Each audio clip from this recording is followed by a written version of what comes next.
Asleep amidst the trees,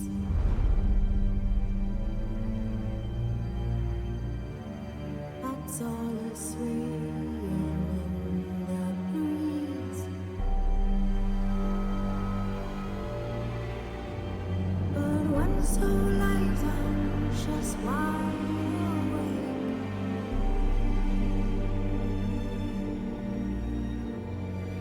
fearing all manner of fools, nags and ways.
Attackers need to locate and defuse as many bombs as they can.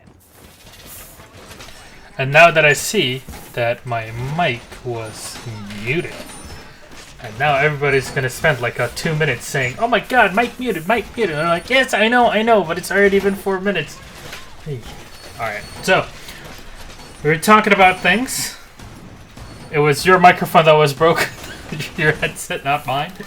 Not my microphone. All right, so to get the show on the road, this is one of our 2 finals. 2 teams will be able to get a spot, or at least to be able to challenge a spot in Pro League. So, Supremacy picking the defense here on our first map in this BO3 Skyscraper. Frost is going to be the pick, which is not something you really see. This isn't casual, but Frost is definitely very strong with those traps, being able to one-tap everything.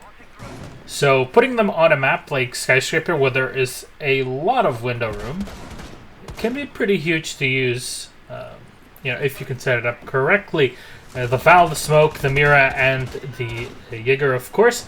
On the other side, there we go, secretly, that was on his glass, just got outplayed by Spark, who just peeks out through the window. Reminds me of Season 1 Canal a lot, that's what I remember.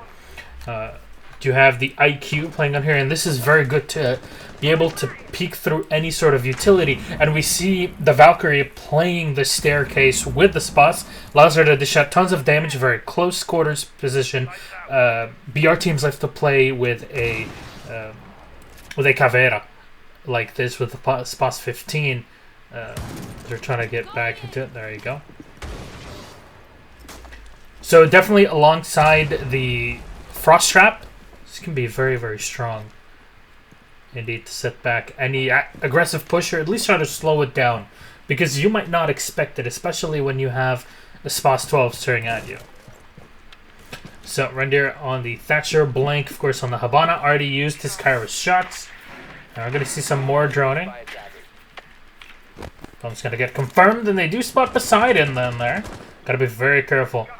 The quick Mira peek, especially through the shield, just can be very unpredictable. You just have to stay back, play alongside the smoke, play your advantage. Of course, the Val is still going to be set alongside the staircase. There we go. Ooh, Shurex, nice nade. Comes in right on a Spark and takes him out. Now they're at least able to tie one up here. Problem is, losing out the glass, a lot of penetrative firepower that is lost on the attack. And here they do have, of course, a Sledge still alive, but he needs to get very close to these walls to effectively take them out with his hammer. It's not a right-hand Earth Shatter here. And Zephyr can definitely get a peek through and get the pick on a Blank. He does not spot him, but he knows there's something odd about this position. He knows somebody's going to move.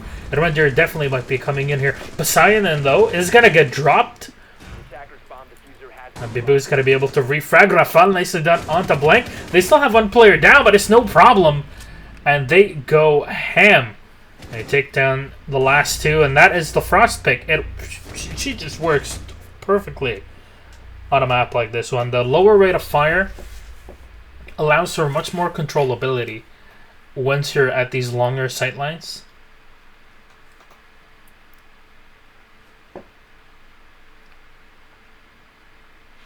But point 1 goes to Supremacy, though. Attack, we're going to see pretty standard Montagne Blackbeard Sledge. Now, IQ coming back into the meta for the past 2-3 weeks. She's been very used on a few decent maps. Like, teams have finally realized, again, that IQ is not just about the booty memes. She is as well about a lot of counter utility play, especially when you have a bandit on the enemy team. There's a lot of things that she can do to count them out. Those foul cameras in general. IQ basically forces your team, though, to play a lot more passively as she spots out everything and tries to take down enemy utility. So it allows you for a more setup kind of attack. And that works very well with this kind of kind of offense because there's a montagne. So it's definitely going to be a lot slower. There's going to be a glass sitting up behind him, a Blackbeard as well. So having an IQ, which is a higher speed operator as well, allows them to use her speed and also lends herself very well to this attack. Of course, they are letting go, having a Hibana. Hopefully that does not come to bite them in the booty. So secretly picking the Echo here. We've seen Echo and how strong he can be with the yokai. Of course, it'll disorientate anybody. You know, you can play the final planter type of game, play for time, and it all hangs around having your Echo and your Smoke staying alive for as long as possible. And if they get picked off early on in the round, you are in a huge disadvantage because you might have had just a Mira, and she would have made it so it's a lot more difficult to actually crack the safe. But a yokai versus a very passive team composition is very strong if you're set up in a correct place. Very offensive setup, might be able to just take him out very quickly. We've seen this before. As soon as the Echo's down, it starts to get very difficult for a defensive team. You know, it's seen like on places like Clubhouse, on Chalet. Not sure if Chalet is within our 3 maps today. That would be nice to see a pool pick. Shudex moving through the reception area. Render will be able to get 1 kill on a Bibu. So he takes down the IQ. Now again, it's not the biggest of deals. Render, though, staying alive and very low on HP, that is a completely different one. He can still play the flanks. He's definitely going to be staying in this position. But it's always something that you have to think of now in the back of your head if you are Supremacy. Alright, there's a player here, or, you know, in French, yeah, joueur ici, voilà, il faut avoir toujours en tête. You always have to keep it in mind because you never know when he'll just peek around, and you have to clean him up in this position or you're very much exposing your back. Zephyr has gotten up to the to the top side as he moves through the stairs. Smokes are going to get thrown in. And this is a very good spot for him to try to open fire. Unfortunately, the smoke has not gone through the main place where he can get peeked, and we're down to 15 seconds. This is perfect for an Echo drone as he's still alive. Tangy gets a kill. What is this? Now he's going to get shot down, and from behind the glass got taken down. And blank for one, Sparky for the refrag. Sparky's trying to jump down. Diffuser is on the ground, but not enough time. And even though they have a very swag-like Scar, it's just not going to be enough to blind the enemy team as they go through on to the diffuser, and that's going to be a tie-up 1-1.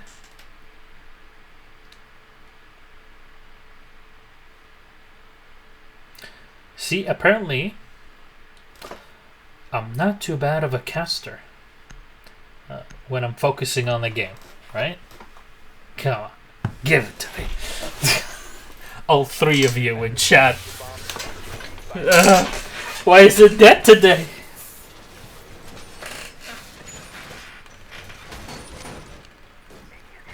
There we go. You're going to see the mirror pick. Poseidon is sitting around on A. Time to redecorate. Indeed. Bibu and Supremacy in general love this Frost play, and I can't blame them for it. It's a lot like Castle. You either, with Castle, you get spotted or heard trying to tap the walls, well, you just get shot through it and you're dead. Or you go all the way around it. Same thing with Frost, and it's a lot more difficult to spot a Frost trap. You can trust me that. Try to jump through the window, try to play an aggressive glass maybe. Well, you just get tapped on the bear trap and you're down. It's just no way you can get out of it. So we can definitely see peeks from the top side through hatches, overlooking those traps. There's a lot of things that can be done here by the defense that are going for a very normal play style. We're going to see a Bandit, Jaeger, Mira, Val, and of course the Frost. Attacking side is ESG, go for a glass, have an IQ, Thatcher, Hibana, and a Sledge. No Montagne. but still definitely doable. Of course, any team with Tangy on it is very doable. Feels from its own man.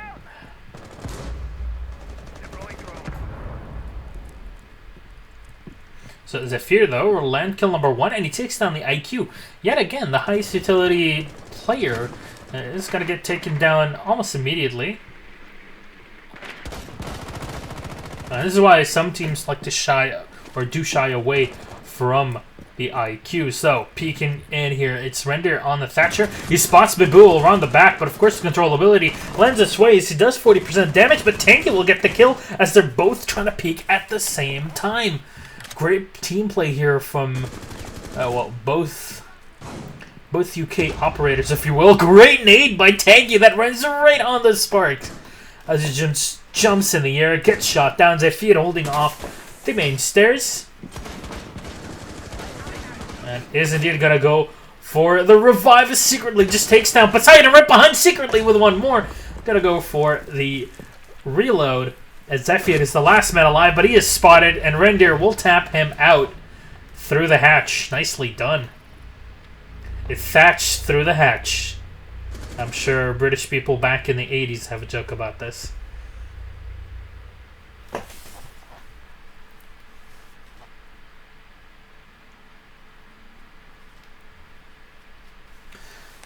So 2-1 for ESG as they're now back on the defense.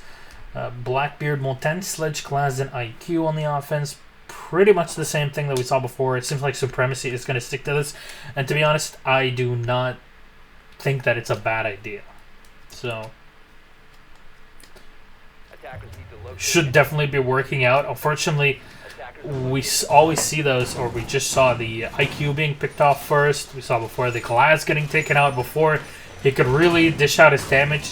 Playing solo, a roaming Glass, I don't think just works too well on this map.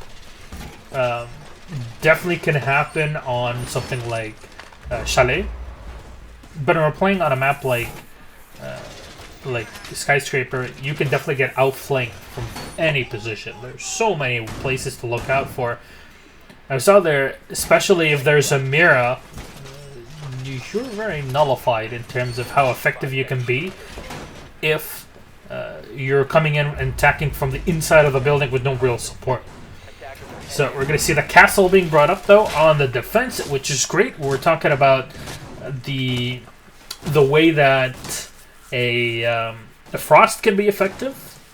Well, the comparison is a castle as well. You end up getting a UMP, which a lot of players like to go for instead of going for a Frost Trap. But I think they're very comparable in terms of the way they play. You know, the lower rate of fire, squeeze out a bit more range out of your SMG type of play. You're a lot more utility to block enemy teams, force them around, or funnel them into shooting galleries. Talk about that pretty much every week. It is a main strategy in those two picks. So Reindeer set up here on the Bandit, gonna scout things out and checks out the cameras. Now zooms on back. Nice nade actually coming down onto a blank, and that will eliminate the smoke, and that is a huge pick early on, taking down a smoke. It's no small feat, especially when you have this very passive-aggressive type of loadout on the offense, where it's a Montagne, a Blackbeard,